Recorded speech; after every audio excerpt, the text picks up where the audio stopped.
Election कोई भी हो, वोटरों को अपनी तरफ राग़िब करने के लिए उम्मीदवार अलग अलग हरबे आजमाते हैं। उत्तराखंड में बल्दियाती इंतखाब है, बुनियादी मसाइल पर तवज्जो ना देकर 3 तलाक के मसले को हवा दी जा रही है। मुल्क में लोकसभा चुनाव हो या फिर असेंबली, बल्कि यूं कहिए कि कोई भी इलेक्शन हो, बस मुद्दा सुलगता हुआ होना चाहिए। उत्तराखंड के बल्दियाती इंतखाबात में भी कुछ ऐसा ही देखने को मिल रहा है। बीजेपी 3 तलाक के इशू को जमकर भुनाना चाहती है। यही वजह है कि पार्टी के तर्जुमान शादाब शम्स ने खुलकर पार्टी की हिकमत अमली को बयां किया है। उन्होंने कहा कि तलाक सलासा बिल मुस्लिम ख्वातीन पर पीएम मोदी का कर्ज है।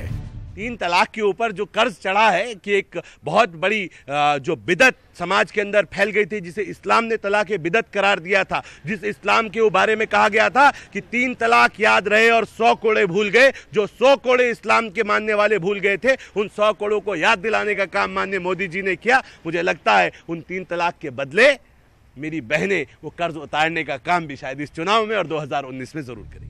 हालांकि उत्तराखंड के बीजेपी सदर अजय भट्ट का कहना इससे मुख्तलिफ है।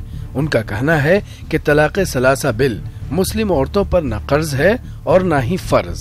देखिए, कर्ज भी नहीं मानता हूँ मैं, फर्ज भी नहीं मानता हूँ। ये उनकी अपनी मनोकामना रही कि वो कैसा चाहती हैं, और एक अंदाज लगाया जा सकता है। ये मनुष्य का एक स्वभाव होता है, अगर उनके लिए कोई कुछ करता है उसके लिए भी वो कुछ करते ही हैं। बीजेपी के 3 तलाक को पीएम मोदी का कर्ज बताने पर ख्वातीन के साथ साथ मुस्लिम तबके से सख्त नाराजगी सामने आ रही है।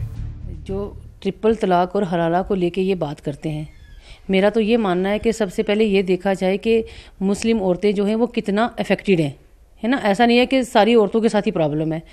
और ये जो लोकल चुनाव होता है, इसमें तो सबसे पहले लोकल चुनाव में तो ये मुद्दा होना ही नहीं चाहिए। ट्रिपल तलाक, हलाला, उसमें लोकल चुनाव में तो देखिए ये होता है सफाई होगी, ये जैसे नालियाँ होगी, कचरा हो गया। मैं समझता हूं कि मुद्दे तामीर के होने चाहिए और लोग जो हैं वो इलेक्शन में लोगों को बहकाएं नहीं, मुद्दों को उलझाएं नहीं, बल्कि तामीर के मुद्दे लाएं। जो तामीर करेगा, विकास करेगा, लोग उसके साथ देंगे। और लोग इतने बेवकूफ़ नहीं है कि आप मेरे कहने में या किसी के कहने में किसी भी तरह से लोग आ जाएंगे। लोग समझते हैं और समझेंगे। और मैं लोगों से यही कहूँगा कि भाई विकास के मुद्दों पर ध्यान रहे, जात पात या भावनाओं पर किसी भी तरह का जो है चर्चा ना हो। दानिशवरान और माहिरीन का भी मानना है कि इंतखाबात में मकामी मसाइल को अवाम जहन में रखकर वोट डालने निकलती है। ऐसे में बीजेपी लीडरान का 3 तलाक बिल को मुस्लिम ख्वातीन पर मोदी हुकूमत का कर्ज बताना मुस्लिम तबके को नागवार गुजर रहा है। न्यूज़ 18 उर्दू के लिए देहरादून से आसिफ की रिपोर्ट।